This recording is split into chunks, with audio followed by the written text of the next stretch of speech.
Buenos días, ¿cómo están, chicos? Buenos días. Vamos a desarrollar la semana 18. Nos corresponde la parte de geografía y educación cívica. Bueno, esperando pues que ya, como sabemos, sería la última semana.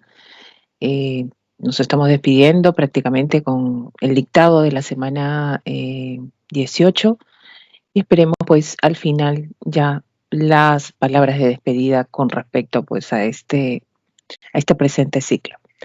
Muy bien, jóvenes. Los que estamos en el aula, por favor, díganme si estoy compartiendo el material y si me están escuchando bien, ¿no? Para poder empezar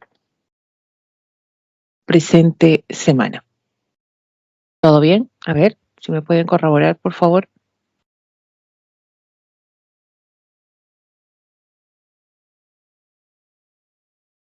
Ok, gracias. Ah, Betty, ¿qué tal? Buenos días.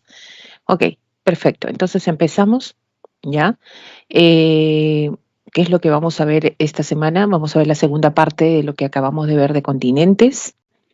Nos toca la parte de África, Europa y Oceanía. Ahí tenemos lo mismo, las características que vamos a ver, el caso de principales países, capitales, población y calidad de vida, y principales recursos también de cada uno de ellos. ¿Ya? Entonces, ese es el tema A, en este caso, a desarrollar. Vamos a empezar entonces con el primer continente. Hablamos de África. Y cuando hablamos de África, hablamos de un continente, bueno, y de gran extensión también. Hablamos el tercero, ¿no? En extensión. Representa la quinta parte de las tierras emergidas, ¿no? En el planeta. Vamos a hablar sobre todo la superficie de más de 30.272.922 kilómetros, y donde vamos a ubicar también, como hemos estado haciendo con los distintos continentes ya vistos, el caso de los límites, ¿no? Hacia el norte, hacia el sur, hacia el este y hacia el oeste. Pero también hay una delimitación a lo que es el noreste, ¿ya? Vamos a ver y distinguir eso. Entonces, hacia el norte, ¿qué tenemos? El mar Mediterráneo, ¿ok? Hacia el sur, nos vamos al sur, la confluencia de estos dos océanos, el océano Índico y el océano Atlántico, ¿ok? Muy bien. Ahora, ¿qué más tenemos? Por ejemplo, ¿ok? Vamos a ver hacia el oeste, el océano Atlántico, ¿ya? Y hacia el este, el océano Índico. Ahora, y tenemos la zona norte. Bueno, estamos en la zona norte acá, pero en este caso del sector este. Entonces, la zona noreste corresponde a lo que vendría a ser el Mar Rojo. Muy bien. Ahora, ¿qué más qué características más vamos a distinguir de este continente? Por ejemplo, trazando una línea, ya, una línea de referencia que divide a espacios emergidos o todo el planeta, hablamos de la línea ecuatorial. Vamos a ver dos hemisferios importantes, hemisferio norte y hemisferio sur. ¿Ok? Ahora, fíjense que ecuatorial también tiende a distinguirse acá en el continente africano, pero también hablamos de otra línea referencial importante, ¿verdad? A la cual tenemos un trazo vertical, a lo que nosotros denominamos meridiano de Greenwich. Profesora, quiere decir que estas dos líneas importantes están, en este caso, cruzándose en el continente africano. Así es, se cruzan. Y la aproximación de ese cruce, fíjense, ¿dónde vamos a ubicarlo? Vamos a ubicarlo en el famoso Golfo de Guinea, ¿ya? Entonces, para poder comprender, y bueno, esto ha sido pregunta en algún momento de examen, imagínense, donde hablaba de esa proximidad de estas dos líneas, donde se da, y nosotros vamos a distinguir que es en el Golfo de Guinea. Ahora, y sabemos que tanto la línea ecuatorial como el meridiano de Greenwich genera la división, sobre todo en sectores de hemisferio, donde prácticamente el continente africano tiene, en este caso, pues más del sector oriental, ¿no? Con respecto a la línea del meridiano de Greenwich. ¿ya? Hay más espacio en esta zona. Muy bien, luego de esto vamos a ver la división política. A ver, la división política, así como nosotros vimos también, y las regiones de este continente, vamos a establecer que, por ejemplo, hay zona septentrional, zona meridional, zona este, zona oeste, ¿verdad? Y zona central, ¿ya? Vamos a ver esta de las subregiones, pero eh, consta el continente de 54 países, 8 territorios, hay dependencias todavía, y estados no miembros de la ONU también en este sentido, ¿ya? Miren acá, por ejemplo, en el sector, dice acá el color verdecito, África del Norte. África del Norte, tenemos a qué países, está Argelia, Libia, Egipto, Túnez, Marruecos, en este caso, ¿no? La zona septentrional africana. Fíjense, y bajamos al extremo sur, vamos a la parte sur de África, donde encontramos qué países, ubicamos qué países. Está Zambia, Angola, Sudáfrica, Botswana, Zimbabue, Namibia, por ejemplo, en esta zona sur. ¿Ya? Por ejemplo, muy cerca en esta zona extrema sur de África, encontramos presencia de desiertos también, ¿no? Ahora, vamos a la zona este. ¿Qué correspondería a la zona este? Tenemos, o sea, la zona oriental, Sudán, fíjense la zona de Somalia, ¿no? La península también de Somalia, el cuernito de África también conocido, Etiopía, Kenia, Tanzania, Mozambique, Sudán del Sur, ya Madagascar, por ejemplo, en esta zona, sobre todo oriental, este, ¿ya? Ahora, vamos a la zona central, que corresponde a la zona central. Fíjense el Chad, República Democrática del Congo, Camerún, ¿verdad? Y tenemos la zona ya oeste. Y la zona oeste correspondería, ya este es el extremo oeste, ¿no? Mali, Níger, Nigeria, ¿verdad? Costa de Marfil, ¿ya? Senegal, por ejemplo, la zona de Cabo Verde, ¿no? La zona de lo que se conoce como Sahara Occidental, ¿no? Que la jurisdicción pues lo reclama pues también Marruecos, ¿ya? Bueno, entonces, jóvenes, dentro de esta zona oriental nosotros podemos ubicar, por ejemplo, estas islas que ustedes en algún momento lo han también observado fácilmente, ¿no? La conocen, Madagascar, la de mayor extensión, por ejemplo. Hay otras que están en esta zona, que es Seychelles, Mauricio, por ejemplo, donde estas dos islas se van a, sobre todo, eh, a atribuir, ¿no? Características más que nada con un IDH pasando del alto a muy alto, imagínense, ¿no? ¿No? Y se encuentran fuera del continente africano, por no decir otra cosa, pues bueno, están expuestos, en este caso, fuera de la superficie emergida, ¿no?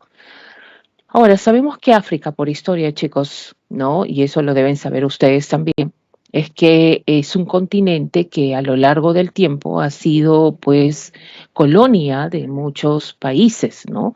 Sobre todo en esta etapa conocida como países imperialistas, ¿no? Ay, que se generó, pues, buscar mercados, mano de obra, recursos, etcétera. Y África, pues, fue uno de estos continentes que fue explotado por esa condición. Prácticamente África se la dividieron como tablerito de ajedrez, ¿verdad? Y generaba, pues, simplemente extraer los recursos, explotar sus recursos. Es un continente donde hay minería, sí, hay petróleo, sí, ya, es uno de los continentes que produce diamantes, por ejemplo, al mundo. Tiene una gran reserva de minerales, está establecida acá, ¿no? Una reserva de un porcentaje considerable para el mundo, también en cuestión de minerales, ¿no? Pero lo contrario es que este continente pues no tiene países que han desarrollado grandemente, ¿no? Bueno, se ha relegado con el tiempo esto, pero siempre, pues por historia podemos entender sobre todo cómo ha ido la evolución de este continente en producción, ¿no? La parte histórica, dependencias que han entrado a África, por ejemplo. Bueno, en el aspecto físico, fíjense, ¿no? Ahí vamos a ver montes, hidrografía. De frente nos vamos acá. Sabemos que África es considerado uno de los continentes, bueno, denominado también cuna de la humanidad, ¿no? Sabemos eso, cuna de la humanidad. ¿Qué quiere decir? Que en este continente, ¿verdad? Se descubren los primeros restos de homínidos. Dicen que la humanidad empezó en este continente. Ahora, si nos vamos a qué lugar son todas las zonas donde se descubren estos restos de homínidos, vamos a encontrar esta gran fractura geológica conocida como el Valle del Rift, ¿no? Este Valle del Rift, vamos a, en este caso, a marcarlo de otro color para poder observar, ¿no?, una aproximación, ¿no?, de esta zona, ¿no?, donde qué países africanos estarían pues inmersos o formarían parte de este recorrido del Valle del Rift, o también dónde se descubrieron, para asociar un poco a historia también, que esto es bueno, ¿no? Porque se complementa la historia y la geografía, pues son ciencias que se complementan, ¿no?, en el proceso de comprender, de estudiar, de investigar, ¿no?, las civilizaciones, ¿no?, las culturas, etcétera. La parte geográfica es muy importante también. Entonces, ¿qué países vamos? Miren, Valle del Rift, y miren, Etiopía, Somalia, Kenia, Tanzania, ¿verdad? Y bajamos hasta Sudáfrica incluso. Entonces, vamos a ver que estos restos de estos homínidos se van a, sobre todo, a descubrir en esta zona oriental de África, y asociados sobre todo a estos países africanos, ¿no? Importante. Bueno, para poder distinguir esta ubicación también, ¿ya? Vamos a distinguir también, fíjense que en esta zona del Valle del Rift, ¿no?, encontramos sistemas hídricos importantes, ¿no? El caso del lago Victoria es uno de ellos, el lago de mayor extensión, ¿ya?, de África, considerado el segundo en extensión en el mundo. El lago Superior, ¿te acuerdas? En Canadá, lo vimos en América, ¿no? Por acá también está muy cerca el lago Naisha, Tanganica, ¿no? Justo en este sector. Y qué casualidad, por esta zona, la naciente del río principal de África, que es el río Nilo, ¿ya? Hablamos del río, en este caso, pues, Nilo, ¿ya? Vamos a distinguir esto. Muy bien.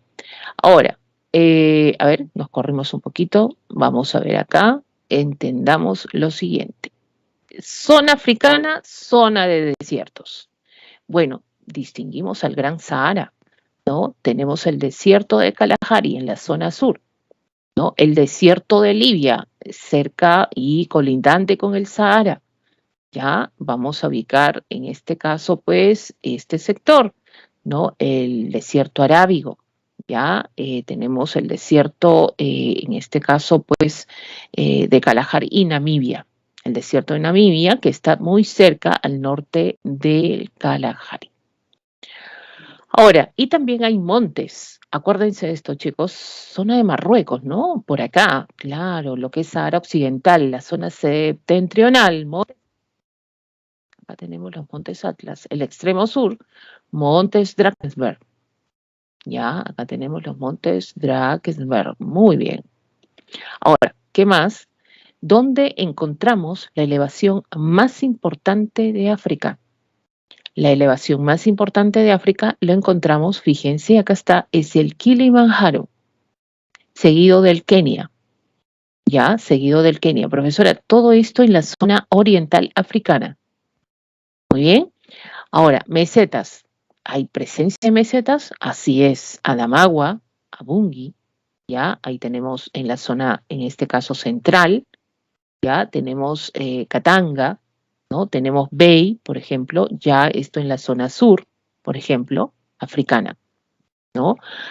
Una de las penínsulas que sobresale en África, como les dije, está la de Somalia, ¿ya? La de Somalia, también conocido como el Cuernito de África. Y en la zona que conecta, sobre todo la zona de Medio Oriente, acá está el famoso Canal de Suez, ¿no? Pero para nosotros es un puente de tierra. Y al ser un puente de tierra, tiene una denominación. ¿Cómo se denomina? Se conoce como el Istmo de Suez. Muy bien, el Istmo de Suez. Ahora, ¿cuáles son los ríos principales en este caso, del continente africano?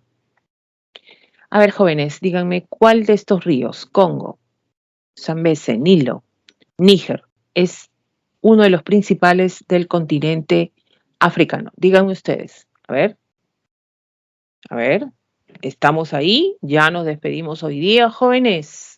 Hoy día nos vamos, ¿ya?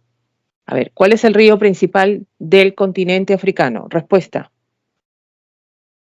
A ver, ¿qué responden ustedes, chicos? ¿Estamos o no estamos acá? A ver, vamos. El río principal del continente africano es... A ver, chicos, muy bien, Andrea. El Nilo, ¿ya? Muy bien, considerado el segundo de mayor longitud en el mundo. ¿Quién es el primero? Si el Nilo es el segundo en longitud en el mundo, ¿quién es el primero? A ver, chicos, ¿quién es el primer río de mayor longitud en el mundo? Sobre todo, estamos hablando de quién. Andreita, muy bien. Amazonas. El Amazonas. Ya, tenemos ahí al Amazonas. A ver, vamos entonces. A ver, profesora, ¿cuáles son estos ríos? Miren, cuando nosotros hablamos de vertientes, ¿te acuerdas? Vertientes hidrográficas, cuando vimos ríos, ¿ya? Entonces tenemos en el caso del Perú, ¿cuántas vertientes? Del Pacífico, tenemos ahí, profesora, el Amazonas, ¿verdad? Del Titicaca, ¿no? Entonces son sistemas de unidades hidrográficas donde tienen una desembocadura en común, ¿no? Estos sistemas hidrográficos, o quiere decir, hablamos de ríos que desembocan en un punto común. Bueno, ¿cuántas vertientes tiene África? Miren, mar Mediterráneo, ¿ya? Índico, y tenemos el Atlántico. 3 vertientes, ¿ya? Entonces vamos a encontrar ahí principales ríos. Acá está el Nilo. Fíjense el Nilo por dónde pasa, por una zona desértica, ¿ya? Por un desierto. Dicen que si no existiera el Nilo prácticamente no existiría población, civilización, o nunca se hubiera desarrollado la gran cultura egipcia, ¿no? Por ahí. Ahora, depende mucho del río, ¿no? También utilizado el Nilo como sistema de transporte fluvial, imagínense, o sea, la importancia es grande. Y que pase por un desierto mucho más todavía, ¿no? Y tiende a desembocar ya en su parte, en su curso bajo, en forma de delta en la zona del Mediterráneo, ¿ya? Ahora, en la zona de la vertiente del Atlántico, ¿qué ríos vamos a encontrar acá? ¿Qué ríos tenemos? Por ejemplo, el río, vamos a ubicar acá, el río Níger, ¿ya? Tenemos acá el río Níger, el río Senegal, ¿no? Tenemos el río Senegal, tenemos el río Congo. El Congo es el segundo más importante de África, ¿ya? Eh, Sobre todo, o también conocido, ¿no? Anteriormente como Zaire, ¿ya? Entonces, Senegal, el río Níger, el río Congo y tenemos ahí el río Orange, ¿ya? El río Orange. Y finalmente estamos hablando de la vertiente del Atlántico. Y tenemos acá la vertiente del Índico, que está el Zambeze, y también tenemos por este sector, ya falta mencionar acá al río Limpopo, ¿no? Que está más, en este caso, al sur del Zambeze, ¿ya? Y estos están cerca de la desembocadura del estrecho de Mozambique.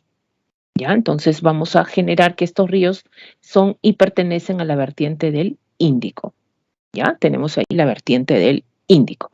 Y no olvidemos que tenemos el lago Victoria, el tercero más extenso del mundo, el Tanganica, uno de los más profundos también, ubicados en esta zona oriental, sobre todo africana, ¿no? Y está el Naisha o Malaví también en esta zona, ¿no? No olvidemos que hay zona de lago, zona hídrica importante de África.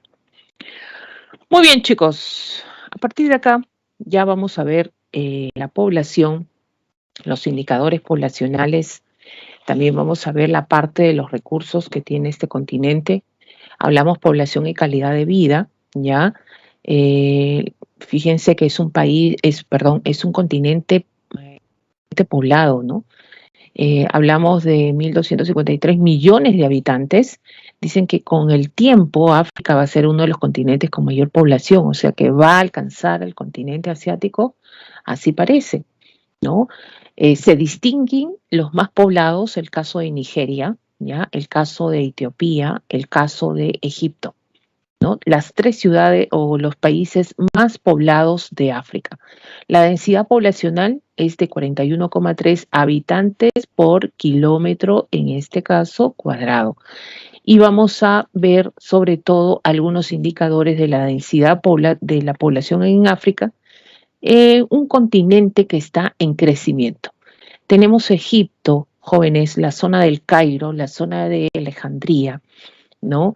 Sabemos que el Cairo es una ciudad ubicada en una zona desértica, así como lo es Lima de repente, ¿no?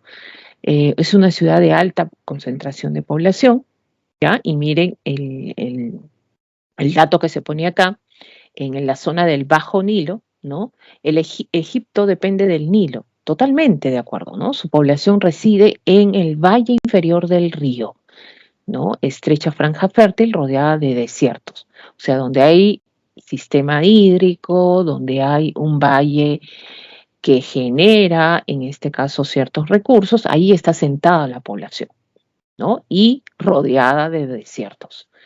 Tenemos las tierras altas de Etiopía, coinciden con las mayores densidades, ya su clima templado facilitó el desarrollo de algunas de estas zonas también, ¿no? Las tierras más altas. O sea, el clima templado en este continente favorece también el asentamiento de la población, ¿no? Tienes los suelos volcánicos muy ricos y una elevada altitud media que genera climas templados, explican que los grandes lagos sean una zona muy densamente poblada, ¿no? Entonces, las zonas hídricas, por eso esta es la zona oriental de África donde usted dijo que habían zonas hídricas. Así es, ¿ya? Entonces, eso genera que estas zonas sean también, concentren mayor número de población, ¿no? Haya mayor número de población. Tenemos acá a Namibia, ¿no? Desiertos que llegan hasta el mar. Imagínense que llegan hasta la zona del litoral costero, ¿no? Y bueno, y se asocia que donde hay más desiertos no hay ríos, no hay sistemas hídricos, no hay tanta población, ¿no? Y la densidad, miren, 2,5 habitantes por kilómetro cuadrado.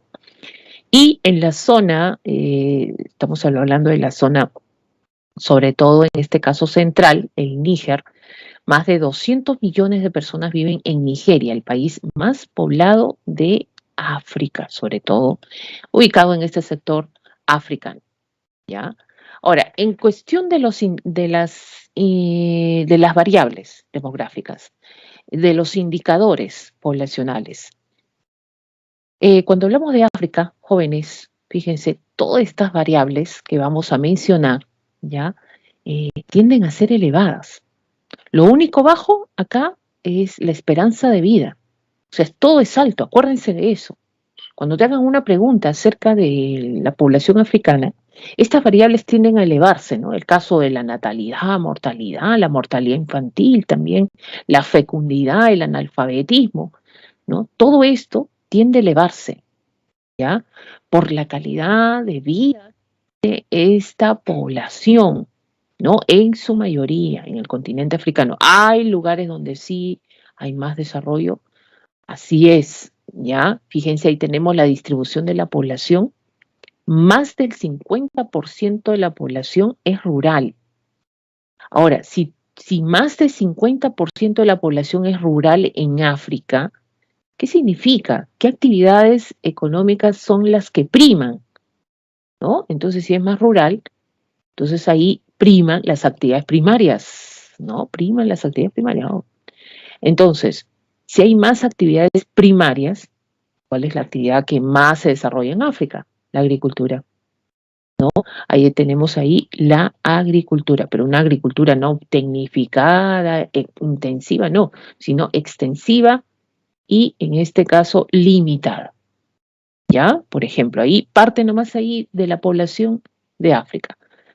El crecimiento natural, 2,1%, la natalidad de cada 1000, ¿no? En este caso nacen 36 y es alto, ¿ok? En el caso de Perú tenemos 11, ¿no? Estamos mucho más bajo.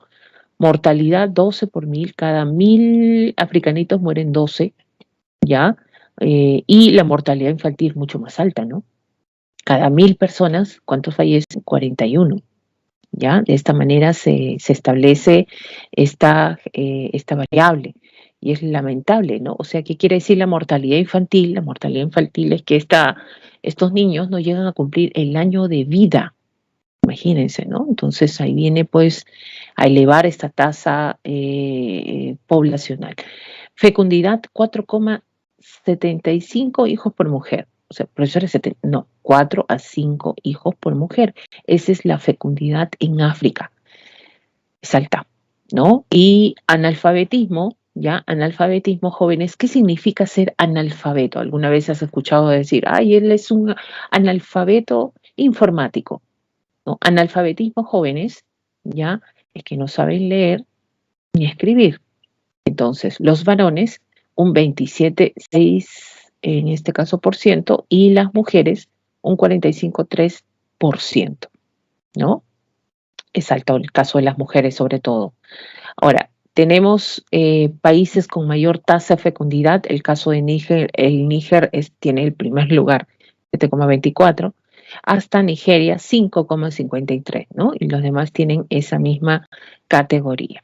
La esperanza de vida, eso sí es baja, el promedio es de 60 años, es muy baja, ¿no? La más alta la tiene Argelia y Túnez en la zona septentrional africana, con 77 años, ¿no? Y la baja República Centroafricana con 53 años, ¿no? En este caso. Y este cuadrito que se muestra, países con menor esperanza de vida en África, ¿no? Tenemos ahí Mozambique con 60 años hasta llegar a República Centroafricana con 53,3 años, ¿no? Ahora, el IDH tenemos muy alto en África, profesora, ¿hay IDH muy alto? Sí, y lo tiene Mauricio, ¿no? Estas islas pequeñitas ubicadas a la zona oriental de Madagascar, estas islas, ¿no? Y tenemos el caso de alto, también tenemos Seychelles, ya Argelia y Túnez. Qué casualidad, Argelia, ubicado en una zona septentrional, era dependencia de Francia en algún momento, ¿no? Se extraía de Argelia, ¿qué cosa? Petróleo, ¿no? Ha generado, pues, hoy en día un país que tiene un IDH alto, por ejemplo, ¿no? Ha dejado ciertos rezagos, se podría decir, ¿no? Ahora, y en el caso de bajo, fíjense, ¿ya? Níger, República Centroafricana, Chad, por ejemplo. Chicos, no sé si se acuerdan, a ver, alguien que me pueda poner en el chat, a ver, alguien que me pueda poner en el chat, ¿qué país en América tenía el IDH, que es el único, el IDH bajo? ¿Se acuerdan? A ver, ¿qué país tenía el único, bueno, que está en la zona de las Andillas, ya, Centroamérica, pero que tiene el IDH, ya, tiene este país, tiene el IDH bajo, ¿se acuerdan? ¿Nadie? A ver, nadie, ¿se acuerda?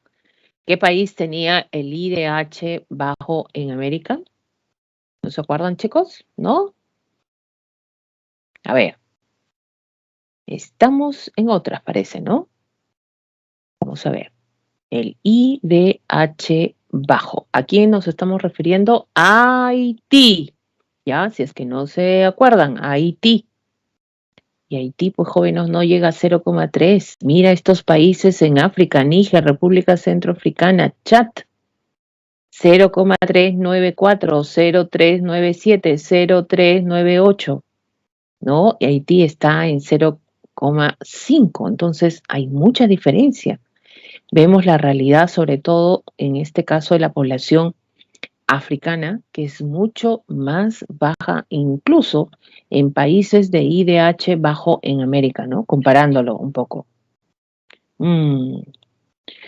Vamos, principales recursos y economía. Tenemos la agricultura, en primer lugar la agricultura y ahí tenemos también la minería, ¿ya? Y el petróleo.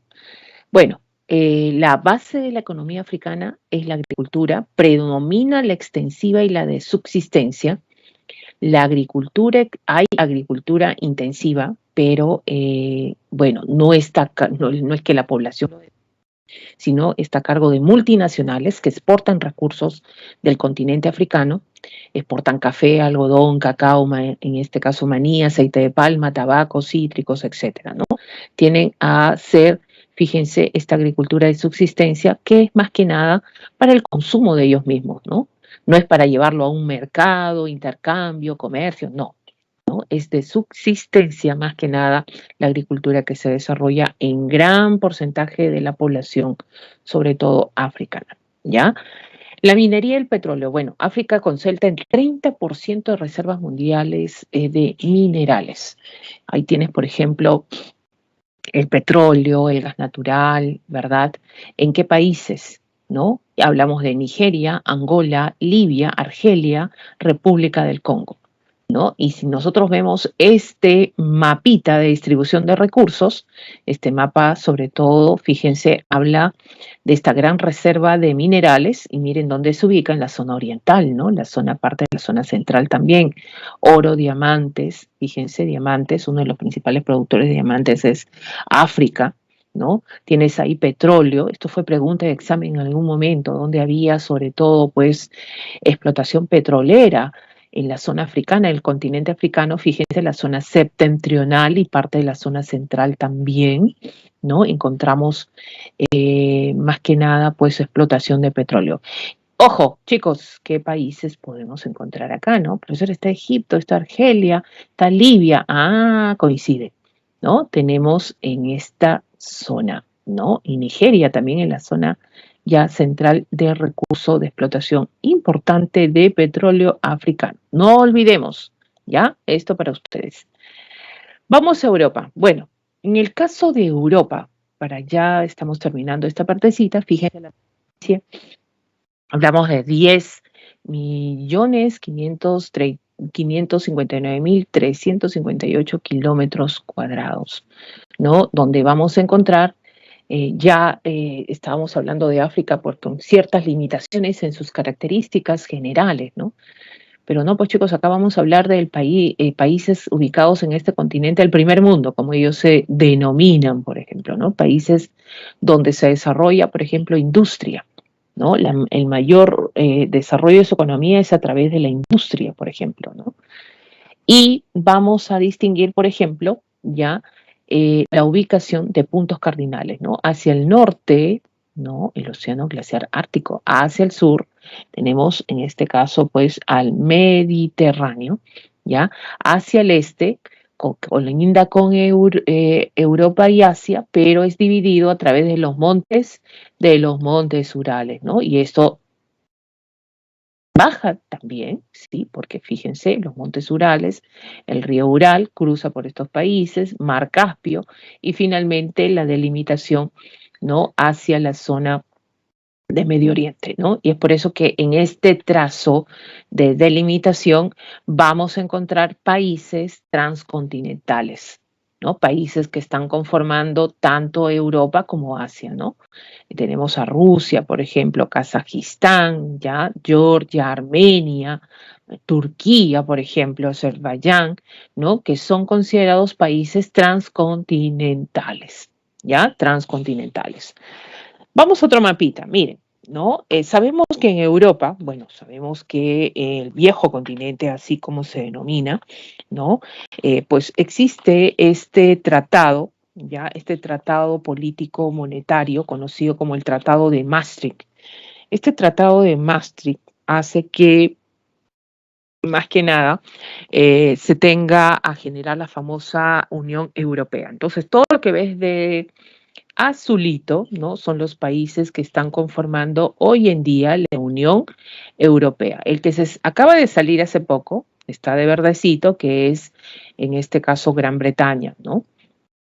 Ah, profesora, se salió, sí. Y todo lo que ves de verdecito y sobre todo azulito, todo esto correspondería a Europa, ¿ya?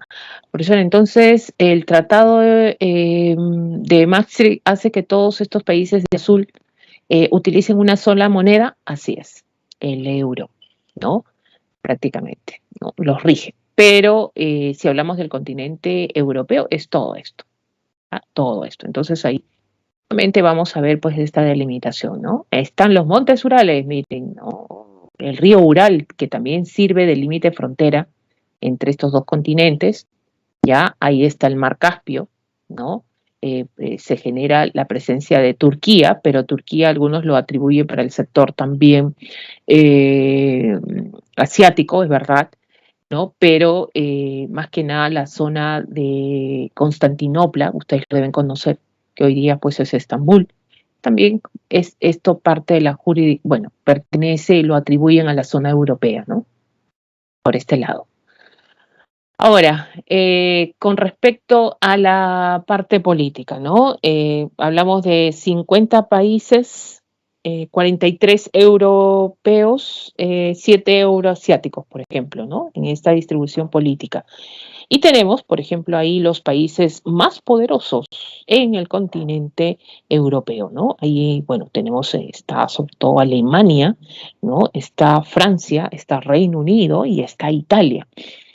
Y fíjense estos numeritos que ustedes pueden observar acá, ya tengan en cuenta esto, chicos, que en Europa vamos a tener sobre todo los llamados microestados, ¿no? Estos microestados que son jurisdicciones muy pequeñas, ¿no? Imagínense el número 5. ¿Dónde está el número 5? Es Mónaco, que está al sur de Francia.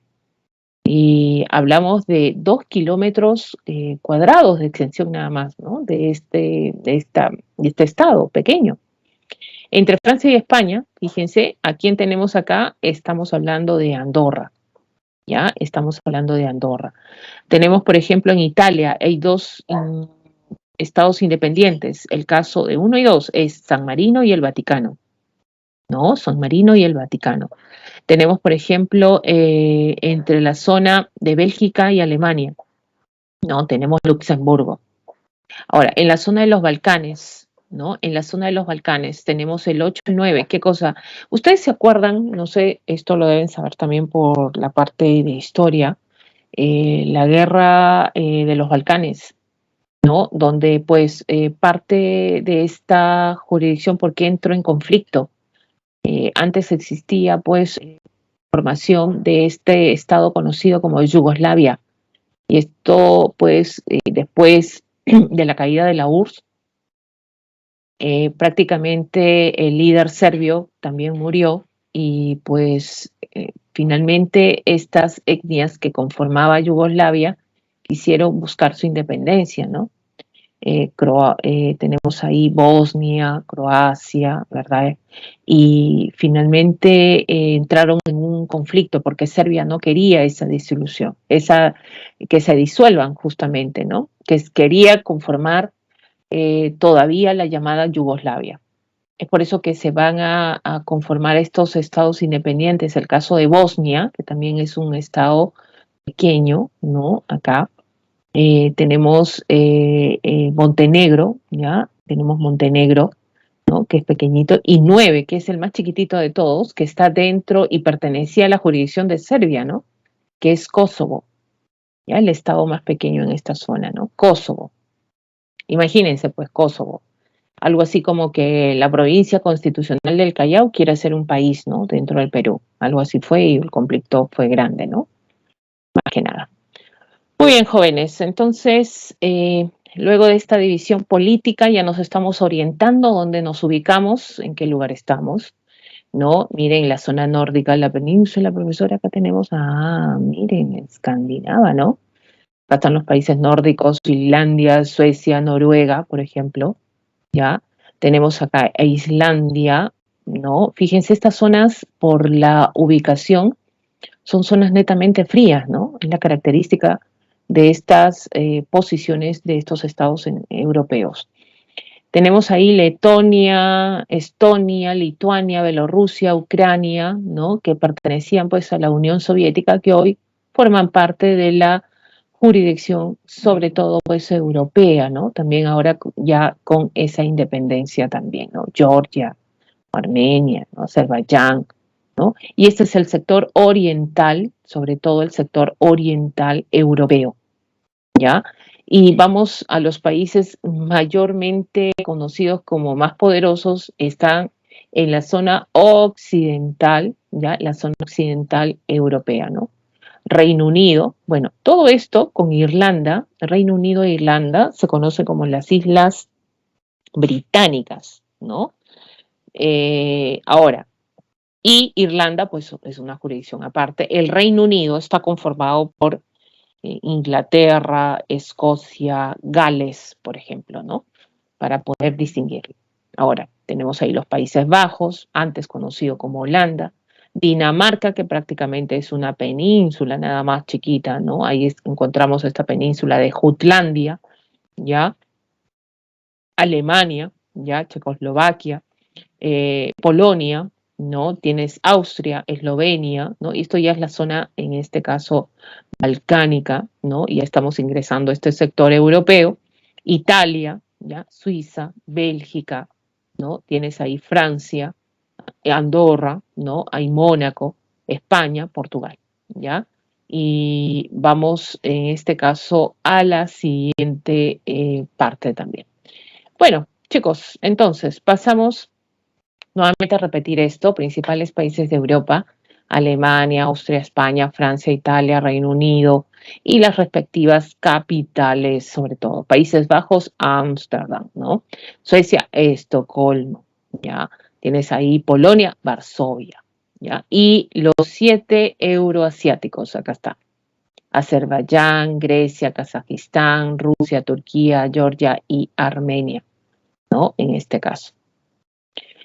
Vamos al aspecto físico que encontramos en Europa, ¿ya? Que vamos a encontrar en Europa. Miren, hay sector importante, 1 y 2, ¿ya? Estamos hablando de cordilleras. Las más altas que están en la zona septentrional, estas son las prealpinas.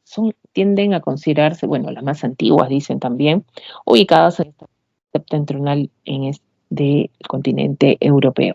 Y las más recientes están bordeando todo lo que es el mar Mediterráneo, ¿no? Ahora, vamos a ver cuáles son estas. En el caso de las prealpinas, ya encontramos a los montes escandinavos y los montes Urales. Son 2. En el caso de las cordilleras alpinas, ¿no? Que están bordeando todo el mar Mediterráneo, está entre Francia y España, por ejemplo, ahí los Pirineos, ¿ya? Los Alpes, ¿no? Francia, tienes ahí Suiza, por ejemplo, los Apeninos, en la zona de Italia, ¿no? Los Carpatos, los Balcanes, y fíjense, entre el mar Caspio, acá está el mar Caspio, y el mar Negro, ¿ya? Encontramos la zona del Cáucaso. Y justamente en esta zona del Cáucaso, la elevación más importante de Europa. ¿Cuál es esta elevación? El Elbrus. Ya, acá está, el Elbrus. Ya, no olvidemos, chicos, entonces, estas son las prealpinas y acá Pirineos, Apeninos, Alpes, Balcanes, Carpatos, Cáucaso, estas son las alpinas. ¿Muy bien? Ahora, zona de llanuras. Miren, una llanura impresionante para Europa. ¿Y esto qué significa? Significa pues que desarrollo de agricultura en estos suelos productivos que ellos tienen. Y si son países altamente desarrollados, pues la agricultura que ellos desarrollen será tecnificada, una de las mejores también, ¿no? Ahora, vamos a seguir con las penínsulas. Acá está la península escandinava. Ya, acá tenemos la península escandinava. Tenemos la península, bueno, ahí está parte de esta península escandinava, está, por ejemplo, Noruega, ¿ya? La península de Jutlandia, que es Dinamarca, ¿no? La península ibérica, a quien tenemos acá, España, Portugal, profesora, sí, ya, en este caso, dentro de esta, ¿no? De esta geomorfología. Tenemos también la itálica, Italia, ¿ya? Y también la zona de la zona balcánica, ¿no? La península balcánica. ¿Dónde ubicamos a Grecia también, ¿no? En este sector. ¿Ok? Islas. ¿Qué islas vamos a encontrar? Gran Bretaña, uno de ellos. Ya tenemos ahí, pues, vuelvo a repetir, conformado por Inglaterra, Escocia, Gales, ¿no? Está Irlanda, está Islandia, ¿ya? Está las Islas de Mallorca también en la zona, bueno, en la jurisdicción sobre todo española. Está, miren, Sicilia, Cerdeña, ¿ya? Córcega, por ejemplo, ¿ya? Tienes ahí Creta, la isla de Creta. Ah, profesora, donde se generó la civilización griega, profesora, la época. Debes acordarte la etapa cretense, ¿no? O minoica, donde existían los reyes minos. Bueno, ahí empezó todo, ¿no? Creta, ¿ya? Y la isla de Chipre, que la encontramos ¿dónde? Acá está, esto en, sobre todo, Turquía, ¿ya? Vamos a distinguir sobre todo estas cordilleras y jóvenes penínsulas e islas en el continente europeo. Pasamos a la parte hidrográfica. Y en la parte hidrográfica, ¿cuántas vertientes tiene Europa? Atlántico, Mediterráneo, Ártico, ahí tenemos el Mar Negro y el Mar Caspio, o sea, un continente pequeño, pero no deja de tener sistemas hídricos importantes, ¿ya? Por ejemplo, tenemos ahí la vertiente del Atlántico. En la vertiente del Atlántico, vamos a ver, ¿ya? Este es el río más caudaloso, dicen por ahí, el río Tajo, está pasando por la zona de Portugal, ¿ya? Tenemos ahí, desemboca en el litoral de Portugal, está la vertiente del Atlántico. Tenemos el río, por ejemplo, el Sena, que pasa por la ciudad de París, Francia, ¿ya? Y esta zona es conocido como el Canal de la Mancha, ¿no? Y está desembocando en este sector, ¿ya? El Sena, el Canal de la Mancha. Tenés ahí, por ejemplo, el Rin, esto es Alemania, ¿ya? El Elba también, ¿no? Y tenemos, pasa por la ciudad de Londres, ¿no? Tenemos el Támesis, ¿no? Y estos tres, ¿dónde están desembocando? En el Mar del Norte, ¿ya? Están desembocando en el Mar del Norte. Ahora, tenemos acá el río Vístula, esto es Polonia, ¿ya? El río Vístula, estamos desembocando ahí con el Vístula en el mar Báltico, ¿ya? Esto es el mar Báltico, por ejemplo. Ahora, tenemos el río, fíjense, este río tiende a conectar la zona central y oriental de Europa, ¿no? Estamos hablando del Danubio, conecta ¿cuántos países? Conecta sobre todo 10 países, ¿ya? Entre lo que es Europa central y este. ¿Y desemboca dónde? En el Mar Negro, ¿ya? Ahí tenemos, en el Mar Negro. Ahora, el río de mayor longitud, profesora, ¿cuál es? El Volga, ¿ya? El Volga y desemboca ¿dónde? En el Mar Caspio. ¿Quién más desemboca en el Mar Caspio? Es el río Ural. No olvides que acá están los montes Urales, ¿no? Y este río también sirve de límite frontera entre Europa y también y Asia, ¿no? Tenemos al río Ural, ¿ok? Ahora, sobre todo tenemos la zona del océano glaciar ártico, ¿ya? En este sector, ahí mencionamos al río, por ejemplo, Pechora, ¿ya? Al río Pechora. Lagos importantes, ahí distinguimos a la Doga, ¿ya? Y Onega, ¿no? En el sector, sobre todo, ruso. Por eso en el Mediterráneo, ¿qué encontramos? Bueno, ahí está el Ebro, ya el Ebro, esto es en España, desemboca en el mar Mediterráneo. Tenemos el Rodano, ya este Rodano que está, bueno, entre Francia y Suiza. El río Po, esto es el mar, sobre todo acá, en este caso Adriático, ¿no? Que conforma el mar Mediterráneo y el Tíber también, ¿no? Y esto es en el mar Tirreno, ¿ya? Sobre todo la ubicación de estos sistemas hidrográficos en este caso, pues, en Europa. Muy bien, jóvenes. Sistemas hídricos. Nos vamos, población y calidad de vida.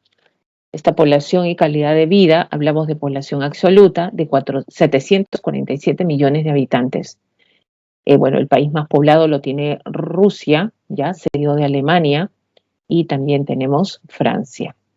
Bueno, acá vamos a ver cuáles son los más poblados. 15 países más poblados de Europa. Bueno, obvio que se lleva Rusia el mayor número, 147 millones, imagínense. Nosotros somos en 30, ¿no? 33 por ahí. Uf, miren. ¿no? Es así como Polonia. Y los demás, el caso de Francia, 66, ¿no? Reino Unido, 66, Italia, España, Ucrania. Tenemos el caso de Suecia, 10 millones. Suecia es como Lima, ¿no? Lima ya está llegando a los 10 millones, por ejemplo. Ahora, y tenemos la densidad poblacional en Europa, que es 72,1 habitantes por kilómetro cuadrado, ¿no? No olvidemos que Europa es un pequeño, en este caso, casi el penúltimo continente en extensión, ¿no? Cuando más reducido el espacio de superficie, más crece la densidad, ¿no? Por ejemplo, el caso de Mónaco, miren, al sur de Francia, ¿no? Y como les dije, la población absoluta de 38.300 habitantes, ¿no? ¿Y en dónde están ubicados estos 38.300 habitantes? En un territorio de 2 kilómetros cuadrados, 2 kilómetros cuadrados. Entonces, la densidad, miren, ¿cuánto es la densidad en Mónaco? 19.150 habitantes por kilómetro cuadrado. Esto sí es altísimo, ¿no? El grado de concentración en la zona de Mónaco. Ahora, en Islandia, que es la isla, en este caso nórdica, donde hace mucho frío, por ejemplo, tenemos la población absoluta de la parte de la superficie territorial, que es mucho más, en consideración de Mónaco, que es 2 nada más. La menor densidad la tiene con, en este caso, Islandia, en toda Europa, con 3,5 habitantes por kilómetro cuadrado. ¿Ya? Ahora, en el caso de los indicadores poblacionales, ¿no? Ahí tenemos la esperanza de vida, las tasas, sobre todo, que se están manejando acá, ¿no? Y sabemos que la población en Europa es 72% de la población vive en área urbana, ¿ya? Pero hay un área rural, sí, que representa un 28%. Y estas zonas rurales, más que nada, están en mayor porcentaje en la zona oriental de Europa, ¿ya? Por ejemplo, si tú quieres migrar a Europa, ¿a qué país te vas a ir? Pues no te vas a ir, pues, en este caso, a otros países, a los países ubicados al oriente, ¿no? A recordar un poquito esto, al oriente, sobre todo de Europa, ¿no? No creo que te vayas por allá, ¿no? Que vas a buscar, por ejemplo, vas a buscar países que estén, este es el oriente, no te vas a ir a Ucrania, Bielorrusia, ¿no? Moldavia, por acá, ¿no? Entonces vas a buscar qué países con mayor desarrollo, ¿no? Entonces estos son los países ubicados en la zona occidental, ¿no? El caso de Francia, España, que han recibido justamente en estas últimas décadas también lo que es la llegada de los migrantes, ¿no? A este sector, ¿ya? Entonces, ¿qué vamos a distinguir a partir de acá? Pues hay zonas rurales y están más para el sector oriental, ¿no? Del continente. Ahora, miren, la tasa de natalidad 11 por mil, la tasa de fecundidad 1 a 2 hijos por mujer, la tasa de mortalidad 11 por mil. Mira, tú resta natalidad y mortalidad, ¿cuánto te da? 11 por mil, 11 por mil, cero. O sea, y sabemos que en Europa la población predominante es la adulta mayor, ¿no? Entonces acá las tasas son bajas, al contrario de África. En África todo era alto, acá es bajo. Lo único alto que tiene, lo único, en este caso, que tiende a elevarse acá, porque todo es bajo en las tasas variables, ¿no? El único alto es la esperanza de vida, ¿no? Donde la zona europea ya es de 82, en la Unión Europea es de 80,9, ¿no? Las más altas las tiene San Marino con 85 años y Suiza con 84, ¿no? Con 84. La más baja, Moldavia, con 72. ¿Ya? Entonces acá, por ejemplo, tenemos la fecundidad, Italia. Miren, todo es uno. Si podemos ver el resumen estadístico, todo es uno. Italia 1,35, Chipre 1,34, Portugal 1,31, ¿no? Todo es uno. ¿Ya? Ahora, el índice de desarrollo humano, ya lo tiene muy alto, miren qué países, 0,957, esto es alto, ¿ah? Noruega, Suiza, Irlanda. Noruega fue considerado un país siempre y es considerado uno de los países más caros ¿no? En Europa, ¿no? El nivel de vida de la población es totalmente distinta, pues, jóvenes, ¿no? IDH alto en Moldavia, ¿no? Azerbaiyán, Ucrania, ¿no? 0, bueno, y justamente, como les dije, estos países donde están ubicados en la zona oriental de Europa, ¿ya? En la zona oriental de Europa. Ahora, estos países, el día que ustedes puedan llegar, y bueno, en algún momento, se pueda llegar a las zonas nórdicas, a la zona europea, por ejemplo, y tener este IDH muy alto, podemos conseguir, distinguir pues que la vida es muy distinta, ¿no? Por ejemplo, el caso de Suiza, ¿no? Jóvenes, los suizos en cuestión de educación, ¿no? Un ejemplo nada más. La educación no es igual, pues, como nosotros en el Perú, de repente, en un país sudamericano, ¿no? Allá desde que ingresas a la etapa escolar, ya tú vas a ser evaluado, siempre vas a ser evaluado, ¿no? Entonces, desde que ingresas a la etapa escolar estás siendo evaluado. Y tu objetivo, ¿ya? ¿Qué cosa es? Profesora, yo quiero llegar a la universidad, ¿no? Entonces, para llegar a la universidad, toda tu etapa, ¿ya? Escolar tiene que tener alto promedio y alto rendimiento. Profesora, jalé un curso. No, ya, una vez que jalas un curso, ¿no? O no pasas una materia, tienes promedios bajos, ¿qué va a pasar? Tú ya no vas a la universidad, o sea, tú ya no estás para la universidad. ¿A dónde vas a ir? Vas a ir a un área técnica, que no es malo, tampoco, que no es malo, pero vas a un área técnica para que desarrolles otra actividad, otra calidad de educación, otra, ¿no? Pero igual te van a preparar, ¿no? Profesor, pero yo quiero ir a la universidad. Pero si quieres ir a la universidad, debes mantener un promedio y finalmente, pues, postular también a una universidad, que no es barata, ¿no? Ahí sí es totalmente, pues, elevada la educación, ¿no? Algunos que van para el rubro, sobre todo privado, pero la calidad de la educación, sobre todo la brinda el Estado, ¿no? El Estado suizo, por ejemplo, ¿no? Nosotros vemos acá carniceros, pescaderos, ¿no? Ahí está el zapatero, está el pastelero. Tú para hacer y tener esos oficios en Suiza tienes que estudiar un mínimo de 3 años. Profesora, pero yo solamente voy a ser carnicero. No, no cualquiera lo puede ser, ¿no? Entonces tú cuando vas a ver un carnicero en Suiza, ha estudiado sus 3 años para ser carnicero. ¿Ah? No acá, pues acá es distinto, pues chicos, acá agarramos el cuchillo y ya somos carniceros, ¿no? Una cosa así. Y para entrar a la universidad, pues bueno, tú todos tus 11 años de preparación en el colegio, llegaste a salir, uy, a la justa, ¿no? 11,9, ¿no? Pasaste de año, ya, listo. Ay, te pones las pilas, ay, quiero postular, y ingresas encima. Es distinto, ¿ya? Pero allá no, pues es totalmente estructurada la educación y bueno, eso es educación, aparte de salud, ¿no? La parte de servicios, que es totalmente distinta. Bueno, principales recursos y economía, chicos, la agricultura, ganadería en esa gran llanura que tiene Europa, altamente tecnificada, elevada la producción de cultivo de trigo, cebada, avena, centeno, maíz, papas, alberjas, remolachas. El primer sector ganadero es el vacuno. También destacan los porcinos y caprinos, ¿ya? Bueno, la actividad forestal, ahí sí, fíjense qué países, ¿ah? Suiza, Noruega, Finlandia, ¿y dónde están? Rusia, las zonas nórdicas. ¿Coincide con qué tipo de biomas? Profesora, bosque templado y ahí también está taiga, coníferas, claro. Fíjense ahí, si vemos la fotito, ¿no? Zona de coníferas, de bosques, donde finalmente se da esta explotación de actividad forestal. Y la parte minera, hierro, ¿ya? Del hierro, ¿ustedes qué pueden hacer? ¿No? Del hierro, ¿qué actividad económica desarrollamos?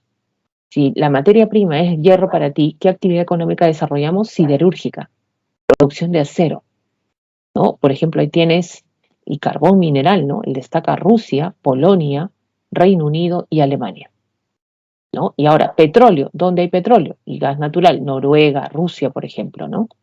Poseen las principales reservas de petróleo en este caso, ¿no? Y eso nos hace acordar un poco la historia en la Segunda Guerra Mundial, donde Hitler, por ejemplo, hizo un tratado, un pacto de no agresión con los de la Unión Soviética, ¿no? Y finalmente Hitler rompe ese pacto de no agresión, ingresando pues a la Unión Soviética por este recurso, porque los tenían los, ¿no? Los soviéticos, los de la Unión Soviética en ese entonces, ¿no? Y ahí pues empieza la decadencia de Hitler, ¿no? Buscando petróleo, ¿no? Reservas energéticas, ¿qué lo tenía? Rusia, sobre todo. Bueno, ahí está el famoso Stalingrado, ¿no?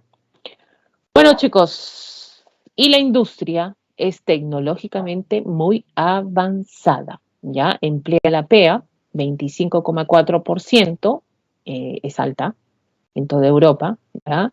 ¿Cuáles son las principales industrias que se desarrollan? La automotriz, la siderúrgica, la petroquímica, cemento, productos químicos, farmacéuticos, equipo de la parte de construcción naval, miren, esto es la parte automotriz.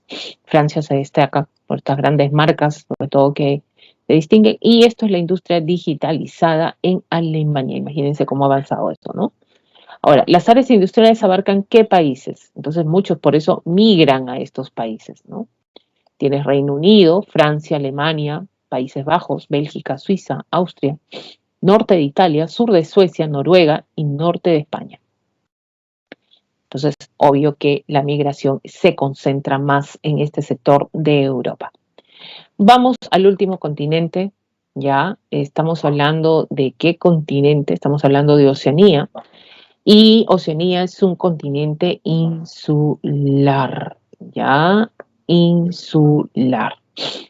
Mire, tenemos ahí una superficie de 9.458.000 kilómetros cuadrados, ¿ya? Y si nosotros observamos Oceanía, tenemos islas, una de las más grandes, ¿no? Tenemos acá tres. ¿Cuáles son? Nueva Zelanda, Australia y Papúa Nueva Guinea, ¿no? Entonces, ellos representan el 87% del continente. Profesora, ¿solo esto es Oceanía? No.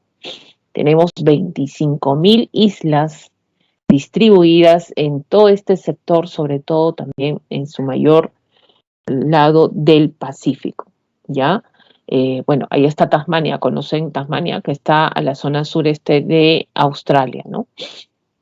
Que también forma parte de este 87% de continente, ¿ya? Entonces, todas estas 25.000 islas, en algunos casos de origen volcánico, están distribuidas en toda la zona del Pacífico, ¿no? Y no olvides que si zona del Pacífico, estamos hablando del cinturón del fuego del Pacífico, una zona de alta sismicidad, sí.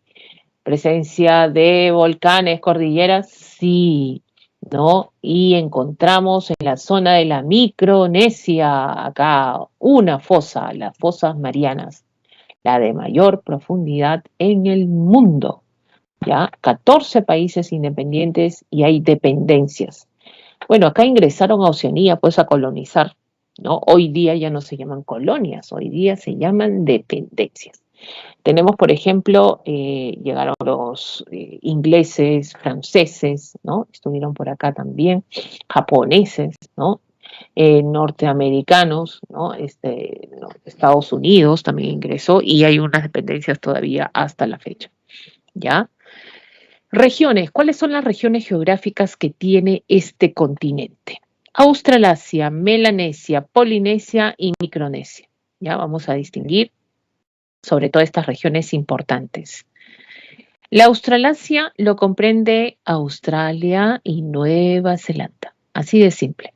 Estas dos islas de mayor proporción, bueno, sobre todo el que tiene el caso de Australia. Al norte encontramos la Melanesia, ¿ya? Y en la Melanesia, fíjense, tenemos a Papúa Nueva Guinea, pero Papúa Nueva Guinea, chicos, lo partimos así, ¿ya? Y esta jurisdicción que está a la zona de Asia, a la zona occidental, corresponde la jurisdicción a Indonesia, ¿ya? O sea, ¿Indonesia está presente en Oceanía? Sí, ¿no? Entonces, esta es la jurisdicción de Indonesia y esta zona ya es Papúa Nueva Guinea, de la zona oriental, sobre todo en este caso, pues, de la Melanesia, ¿ya? Ahí están las Islas Salomón, en este caso Vanuatu, las islas de Fiji, también encontramos en esta zona.